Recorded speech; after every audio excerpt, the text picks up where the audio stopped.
Domitéo.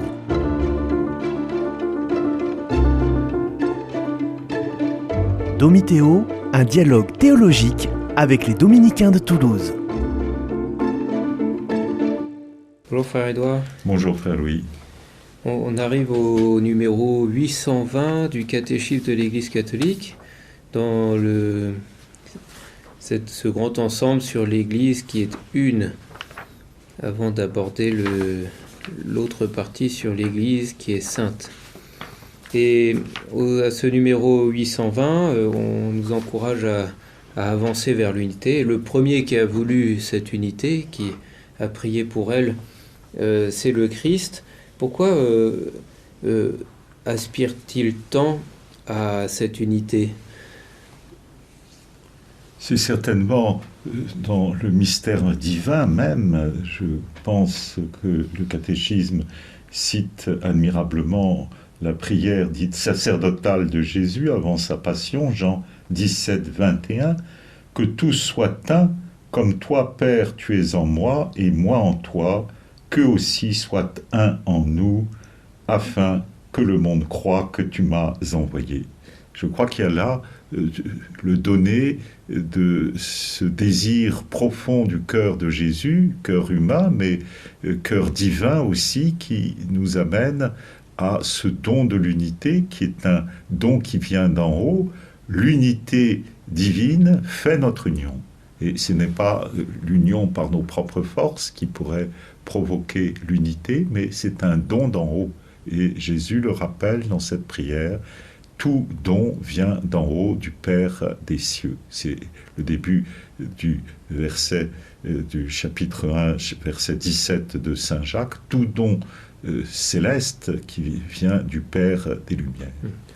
Donc pour nous catholiques, il faut nous unir à cette prière, il faut qu'on se convainque intérieurement que cette unité est importante. Il faut prier pour cette unité, agir pour cette unité, si vraiment on veut se conformer au Christ. Oui, et il y a eu un très beau mouvement du pape Pie X qui a assimilé une semaine de prière pour l'unité des chrétiens qui avait démarré aux États-Unis chez les épiscopaliens.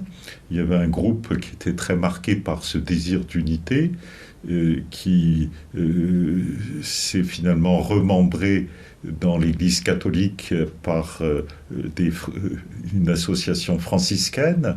Et ce petit groupe, donc Watson et compagnie, c'est finalement à réinjecter un désir de prière pour l'unité qui a été bien généralisé dans toute l'Église catholique et puis finalement dans toutes les confessions de cette prière du 18 janvier au 25 janvier entre la fête de la chaire de Saint-Pierre à la conversion de Saint-Pierre, donc une sorte d'octave de prière pour l'unité des chrétiens, pour que chaque année il y ait une attention particulière à ce désir du Christ et que cela puisse se prolonger tout du long de l'année par des initiatives pour engendrer donc un mouvement en faveur de l'unité des chrétiens. Ça veut dire qu'on peut, nous les catholiques, prier avec les protestants ? Alors, nous pouvons prier des éléments qui nous sont communs, par exemple notre Père, la prière de tous les chrétiens. Nous avons la possibilité de lire la parole de Dieu écrite qui nous est commune. Nous savons que malheureusement, la Bible est atrophiée chez nos frères protestants, puisqu'ils ont 9 parties en moins dans l'Ancien Testament, donc on ne peut pas tout lire avec eux, mais ça fait quand même une masse considérable. La vie de la grâce, quand elle y est, on peut partager la foi, l'espérance et la charité quand elles y sont. Eh bien, ça fait déjà beaucoup d'éléments, je dirais, où il y a un partage de vie qui est possible. Dans ces paragraphes 820, 821, 822, même avant, il a été en note, on a très fréquemment les initiales UR. Est-ce que tu peux nous dire ce que ça veut dire et à quoi ça fait référence ? Alors le catéchisme de l'Église catholique a des tables auxquelles je renvoie bien sûr nos auditeurs et on a la possibilité de voir la signification de chacun de ces sigles UR est une abréviation de deux mots latins, Unitatis Redintegratio, la réintégration de l'unité. C'est donc le texte du Concile Vatican II qui est une sorte de décret d'application de ce que Lumen Gentium numéro 15 et 16 a exprimé sur l'éloignement de certains par rapport au mystère de la révélation et qui est développé donc dans Unitatis Redintegratio en prenant à la fois une partie plus, je dirais, introspective sur comment réaliser cette unité d'un point de vue théorique et puis d'un point de vue pratique avec les églises orientales et avec les communions ecclésiales protestantes, comment réaliser ce parcours d'unité, c'est ce décret Unitatis Redintegratio, qui est ce texte qui a été proposé à la fin du Concile Vatican II, en même temps que Lumen Gentium, voté d'ailleurs le même jour que Lumen Gentium.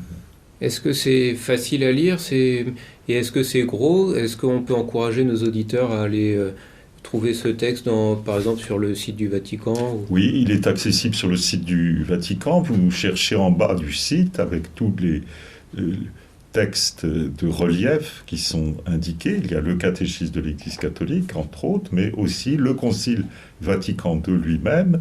Vous avez les constitutions, les décrets et les déclarations. Les plus importants sont bien sûr à recommander, c'est d'abord les constitutions. Lumen Gentium, Dei Verbum, qui sont des constitutions dogmatiques, mais vous avez la constitution pastorale qui est Gaudium et Spes, et puis celle sur la liturgie, Sacrosanctum Concilium, ça forme les 4 constitutions qui sont relatives donc aux 4 sens de l'écriture. Et puis après, vous avez des décrets d'application, et en particulier sur ces chapitres 15 et 16 de Lumen Gentium, qui concernent donc l'œcuménisme et le dialogue avec les non-chrétiens. Oui. Au numéro 821, pour avancer sur ce chemin de l'unité, il est proposé 7 points pour répondre adéquatement à ce qui est exigé. Est-ce que tu peux, à ce qui est invité par l'Église catholique, est-ce que tu peux rappeler ces différents points? Alors ces points sont très riches et méritent chacun un approfondissement. Je dirais c'est toute la vie de l'Église et ce qui est demandé pour faire avancer la cause de l'unité, un renouveau permanent de l'Église dans une fidélité plus grande à sa vocation.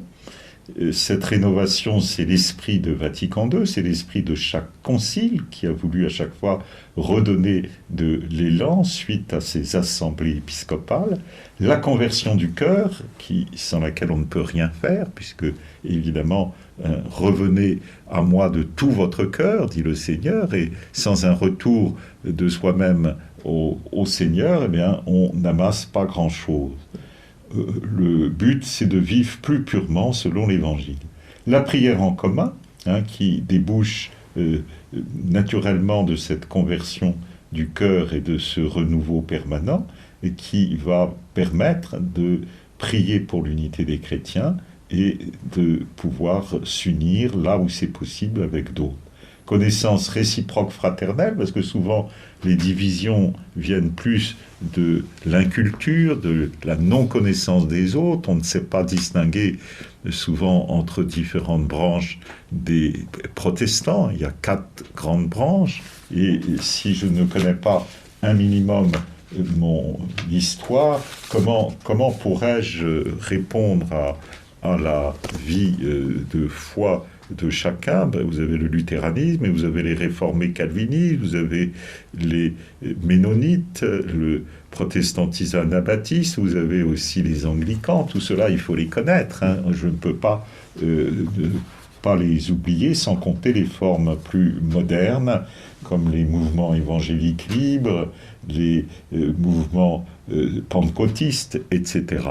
Et tout cela demande donc une bonne connaissance. Et puis vous avez la formation œcuménique des fidèles qui se passe dans chaque diocèse, qui demande que les pasteurs soient bien formés. Il ne faut pas se lancer dans cette œcuménie sans une grosse formation, parce qu'on serait vite pris par un dialogue déséquilibré, comme Ève et le serpent. C'est le premier dialogue de l'histoire de l'humanité. Ève s'est fait croquer, en quelque sorte. Donc il ne faut pas se précipiter à dialoguer si on n'est pas formé. Dialogue entre théologiens, oui, à condition qu'il soit d'un bon niveau, et collaboration entre chrétiens dans les divers domaines de service des hommes. C'est l'œcuménisme, le dialogue pratique, si vous voulez, où on peut venir au service de l'humanité. Et tous ces points sont très utiles. Merci pour ces précisions, et on encourage nos auditeurs à rentrer dans ce mouvement toujours davantage, avec leur paroisse aussi. Et on a vu qu'on pouvait prier avec les protestants, avec les orthodoxes. Au-delà de ça, est-ce qu'on peut prier, parce qu'il y a eu une histoire avec le Jean-Paul II qui a fait beaucoup de mouvements, provoqué beaucoup d'inquiétudes. Est-ce qu'on peut prier avec des gens qui ne sont pas chrétiens, avec les bouddhistes, avec les musulmans? Alors, en théorie, je dirais oui, puisque toute vraie prière est instruite par le Saint-Esprit. Le problème, c'est comment le faire. Et donc, il vaut mieux une prière multireligieuse, comme à Assise, c'est-à-dire chacun dans son coin prie, mais pas ensemble, parce qu'il risque d'y avoir un phénomène de syncrétisme, de relativisme, d'illuminisme, et qui risquerait de faire perdre le sens de la vraie foi. Par exemple, avec un musulman, je ne peux pas réciter les 99 noms de Dieu. C'est pas parce que tous seraient faux, mais que la plupart des catholiques ne savent pas qu'il y en a 3 qui sont absolument faux, contraires à la foi catholique. C'est le Djabar, qui signifie celui qui contraint par violence, comme si Dieu contraignait par violence. C'est tout à fait contraire au principe de liberté. Muttagabir, qui veut dire altier, orgueilleux. Dieu n'est pas orgueilleux. Et puis Kahar, qui est celui qui soumet, qui asservit. Dieu, au contraire, libère et donne la liberté. Et donc, si je récite ces noms sans savoir ce que je dis, je risque de commettre moi-même une hérésie. Voilà, on y revient. Voilà. Merci, frère Édouard. À bientôt. À bientôt.